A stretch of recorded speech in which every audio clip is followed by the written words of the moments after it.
This is Shiv Shenoy, your PMP exam coach. Let's get started with the training. We just saw how one of the largest modern project management undertaking created the Transcontinental Railroad from 1863 to 1869, connecting the East Coast and West Coast of United States of America. We'll continue the example in this lesson to understand some of the very important basic concepts of project management. So let's get started by defining what is a project. Now, PMI defines the project as a temporary endeavor undertaken to create a unique product, service, result, or a combination of these. Now, an example of product is design of an electric bicycle, right? Or design and manufacturing of an electric bicycle. An example of a service could be setting up a book publishing service. And an example of a result could be publishing a research finding, right? So that could be an example of a result. Now let's see some of the characteristics of a project. They are temporary, right? We just saw this. They create a unique product, service, or a result. This also we saw. They create business value, right? They could be tangible business value or intangible business value. Now, what do we mean by intangible? Goodwill, right? The business goodwill or credibility in the market is intangible. You cannot quantify it. Brand recognition. This is an intangible benefit. So is good reputation, right? So tangible, very easy. Monetary assets, the building, the products, the capital, investment, right? These are all tangible benefits. Utility, market share. You can exactly quantify what's the market share created by a particular project. Projects drive change. That's one of the characteristics of the project. For example, the organization could move from point A to point B by implementing a set of manufacturing processes, implementation of which is done as a project because it is temporary. There is a start date and an end date, and it creates a result.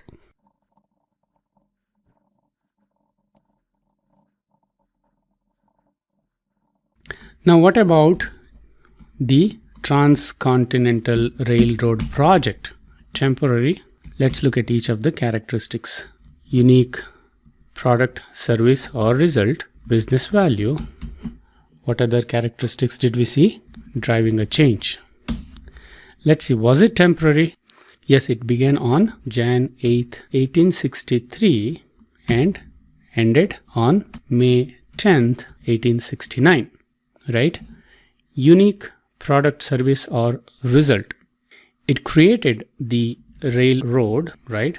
Covering about 1779 miles, and it also helped lay the telegraph line. So that's the unique product that it created. Business value. What business value did it create? Trade and commerce. It made a huge difference to the trade and commerce across the east and west side of the country, and it also made it possible near instant communication through telegraph. How about cost of travel? The cost of travel between two coasts brought down from $1,000 to a mere $150. How about the travel time? It reduced from 6 months to just 1 week. Huge business value, isn't it? What change did this drive? Transformational change in transportation and communication, right? The telegraph lines in America. Now let's see some of the examples of projects based on these characteristics and the definition, coming up with a unique campaign for the presidential election. This is an example of a project. Why? Because it has a start and end date. It is temporary in nature and it creates a unique result, right? Constructing a dam across a river. This is straightforward. Merger and acquisition. How about this? Do you think this is a project? Merger and acquisition of two companies. This creates value. This drives change. This is temporary, right? It creates a result. So merger and acquisition effort is definitely a project. How about conducting research to come up with a new drug for a disease? How about improving customer support service of a hotel chain? Completely overall the customer support service with a specific goal of increasing customer delight, increasing revenue, right? How about producing a Hollywood movie? This too can be an example of a project, right? The other important thing we need to understand is a project is born in a context. There are certain contexts in which a project takes birth or a project is initiated. Let's understand this in the context of Transcontinental Railroad project. I trust you have downloaded the case study that's attached with this lesson. If not, pause this video, download it. It's a MS Word document and just go through it. It's very, very interesting read. Now I'm going to quote some of the facts from that case study in here and try and see if we can derive and understand whether that project took birth in a specific context or not. In 1845, Mr. Whitney feels the need for a railroad to connect East and West Coast. He meets the Congress and gives a proposal for the same. Almost 2 decades later, in 1861, Theodore Judah meets the President Lincoln and impresses him to create the Pacific Railroad Act. In the following year, it gets converted into a law. In addition to the railroad, laying of telegraph cables is added as a social or strategic or a business need, if you may say so. The need was then for a project to build 1,776 miles long railroad and along with it laying off the telegraph cable. Now these are not related, of course, and they need not be related in any project. Though not related, these are the contexts in which a project is initiated. What are they? First one is to satisfy stakeholder needs. Second, to meet a legal, regulatory, or social requirements.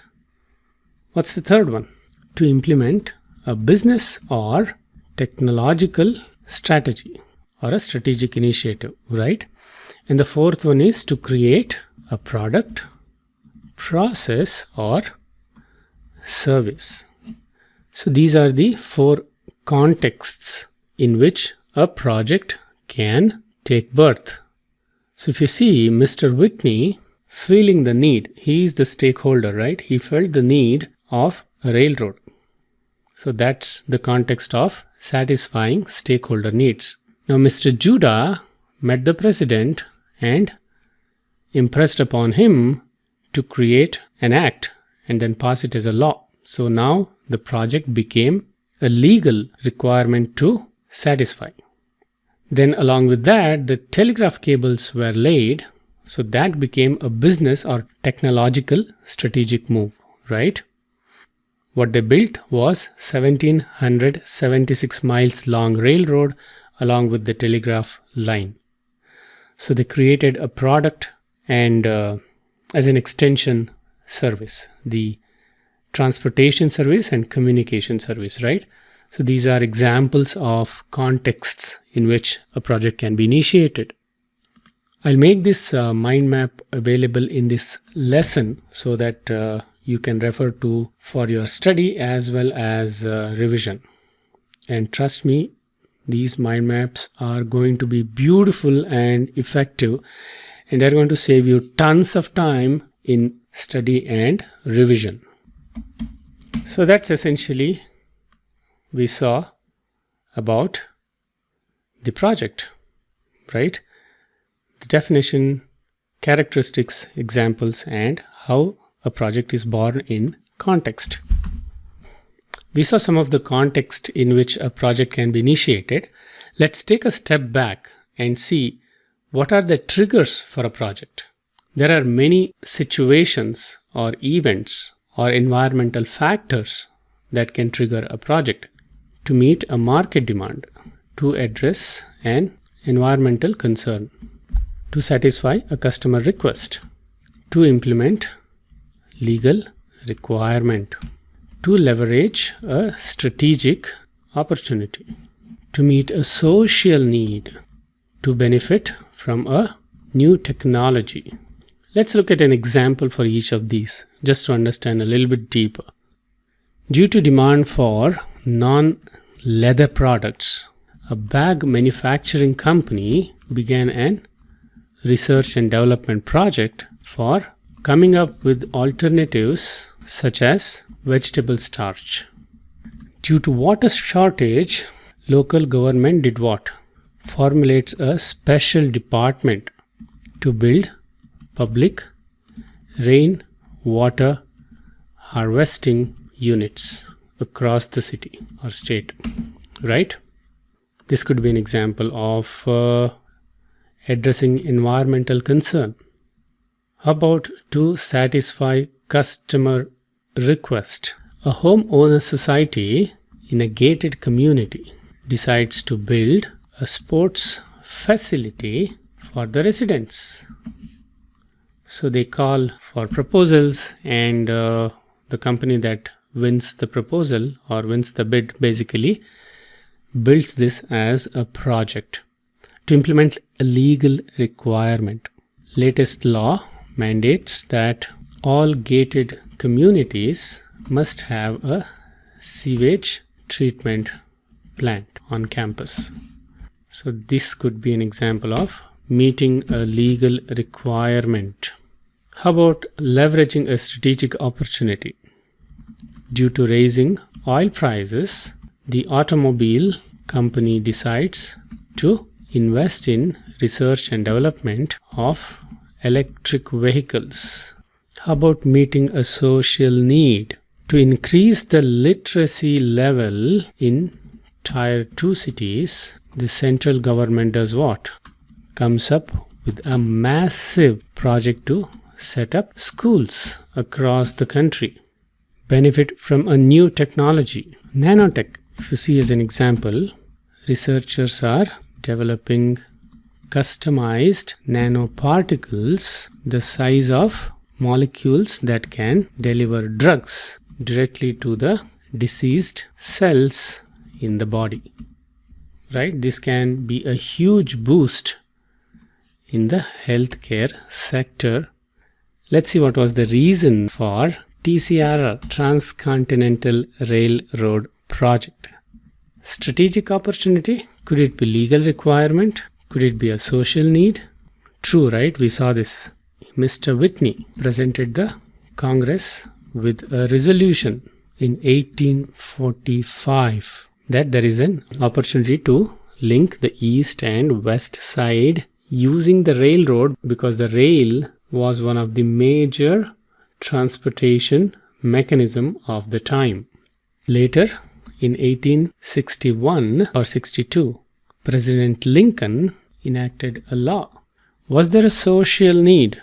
Yes, to enable movement of people and goods and to enable faster or near instant communication. That was the social need, wasn't it? Okay, let's see what is project management. We are coming nearer to the core, but this basic knowledge is essential. Project management is the application of knowledge, skills, tools, and techniques to project activities to meet project requirements. That's essential to highlight project requirements which are aligned with the organization's strategic objectives. Now, we looked at the definition. Now, in the context of TCRR, let us understand this further. What will happen for a project with effective project management? And what will happen for a project with ineffective project management practices? This will be interesting. Now, as far as the Transcontinental Railroad project was concerned, with effective project management, what happened? People were able to commute between East and West Coast of America, right? Traders got access to markets that they did not have access earlier. Near instant communication became possibility. Travel time reduced how drastically? From around 6 months to 1 week. The project ended up increasing that predictability. Things became more predictable. Whereas in the first 3 cases, they satisfied stakeholders' expectations. They connected the East and West Coast through railroad, meeting business objective. That was the core objective, right, of the business of the government. Before this, travel was lengthy, hazardous, right? People used to travel by sea and they used to fall sick or even die from diseases such as yellow fever. So this resolved problems. Labor and materials were handled to build the railroad over how many years? 1863 to 69, 6 years. So they managed constraints. These were some of the examples of running a project with effective project management, which will have the benefits of managing constraints, resolving problems, meeting business objectives, being more predictable, and satisfying stakeholder expectations. Now let's see, by managing projects ineffectively, what things could happen. Laborers were ill-treated and they revolted. What happened? Schedule delay and cost overrun. Few stakeholders even exploited the situation. Initial 2 years were used to lay just 60 kilometers of railroad. That's all. So this resulted in cost overrun and missed deadlines multiple times. Finally, the president had to sort of threaten them to withdraw the benefits for them to get to come to a meeting point and do things quickly in 1969. Things got so bad. So once they made to the Salt Lake City, lot of shoddy work was done to meet the schedule. So what happened? You can imagine poor quality work, lot of rework, right? And of course, cost overrun.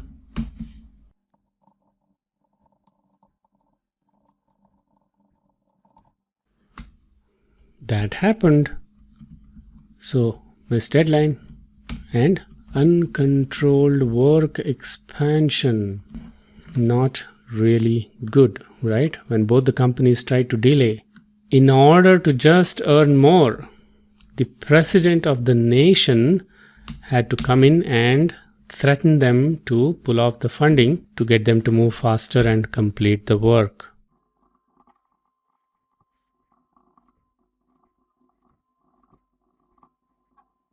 The government had an understanding with the Native Americans that their property will not be occupied, they will not be troubled, their livestock will not be troubled. But what ended up happening was exactly the opposite. So they started creating issues. These were what we call as negative stakeholders for the project.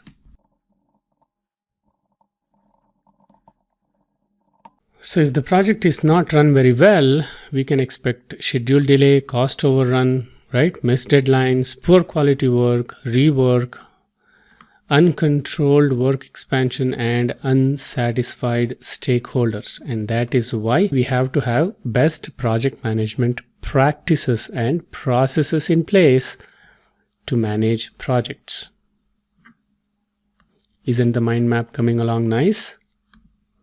You're going to love this when you begin accumulating such mind maps for each of the lessons.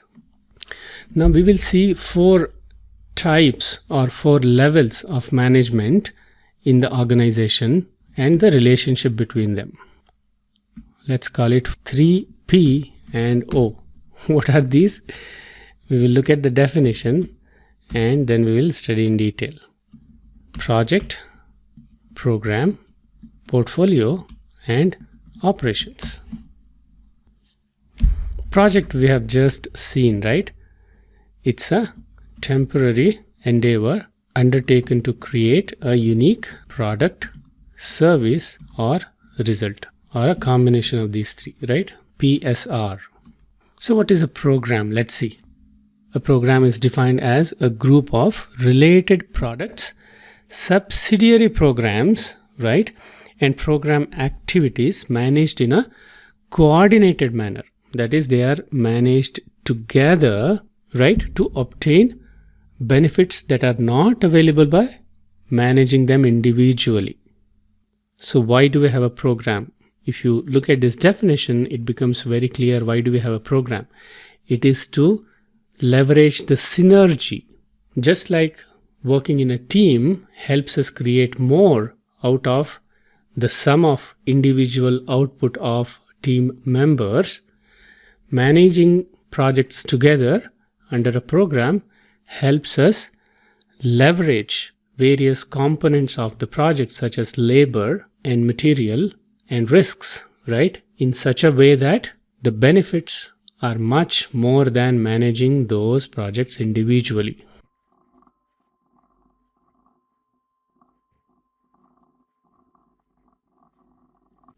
That's the program. What's a portfolio? As you can imagine, this is also a group of projects, programs, and subsidiary portfolios, that is, small sub-portfolios, as well as operations, all managed together as a group to achieve the strategic objectives of the organization. Understand the difference between a program and a portfolio. It's all about managing things together, but program is managed together to leverage the common benefits, whereas the portfolio is run in order to meet the company's strategic objectives.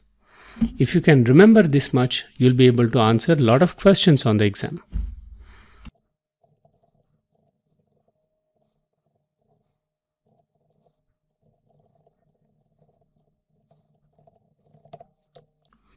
Now, what are operations? The keyword to remember here is repetitive. That's the keyword. What do we mean by that? It's a repetitive, ongoing work that produces goods and or services, and they do not have a particular start date and end date. And this is done in order to run the core business of the organization. That is what operations is.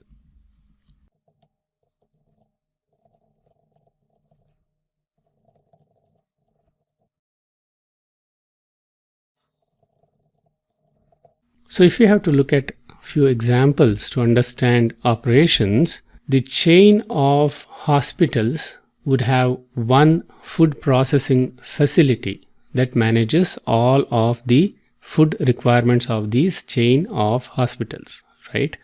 So that would be an operation.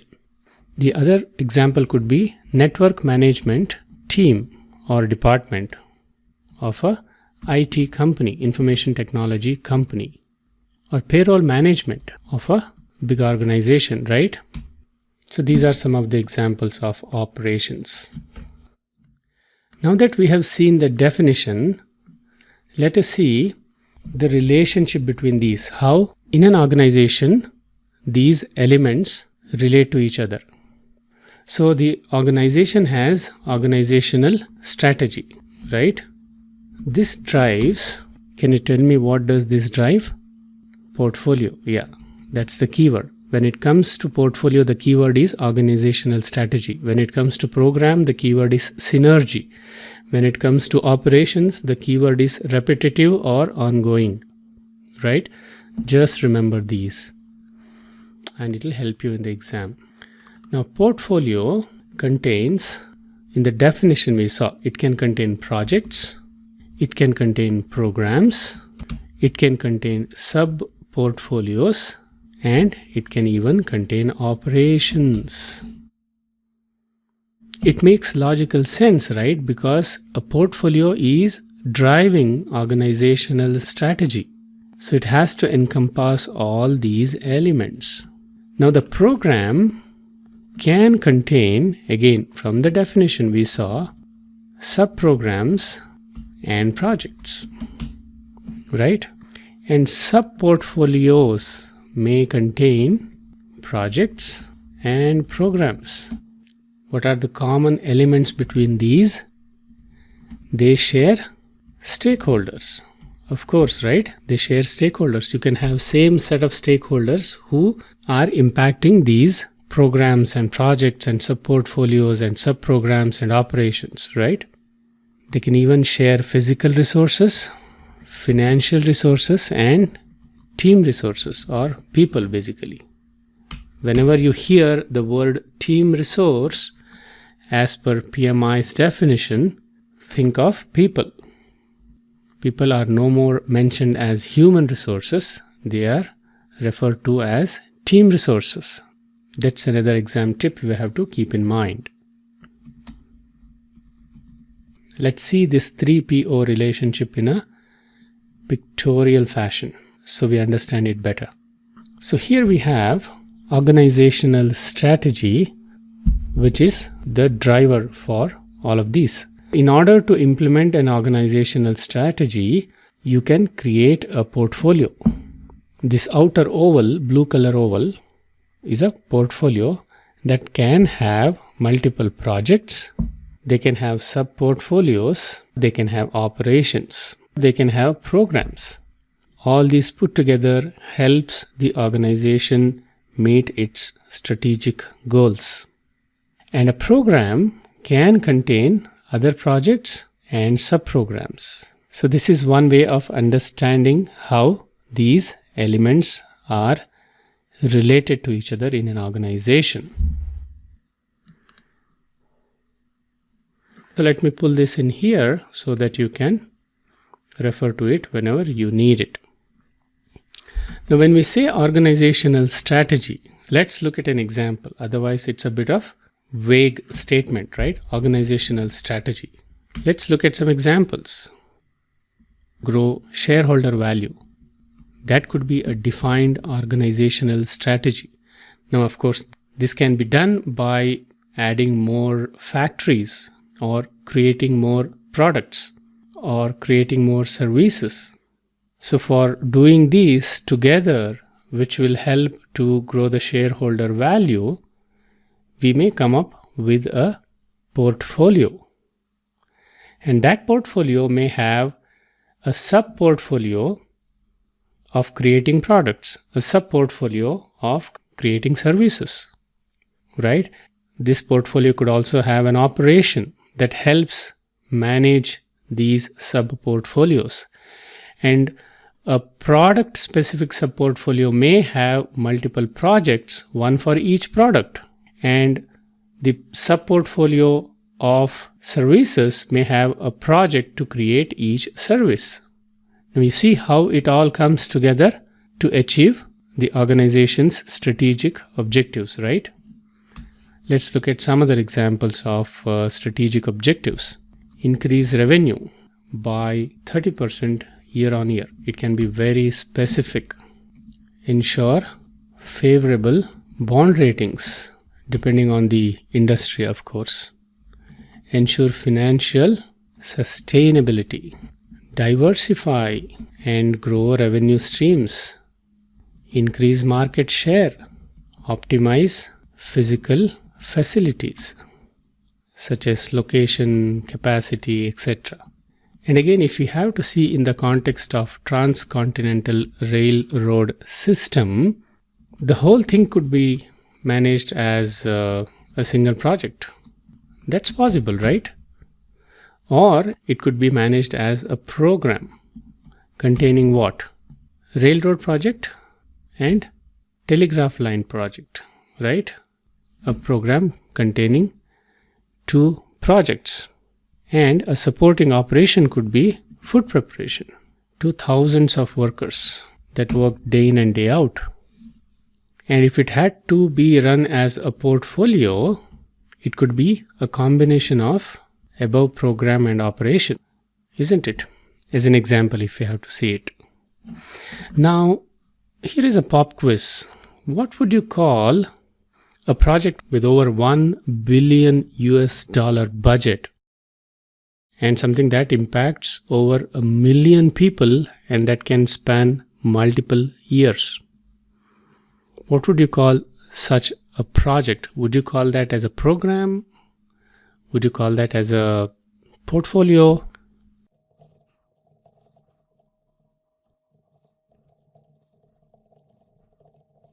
Well, PMI has a name for it. They are called mega projects.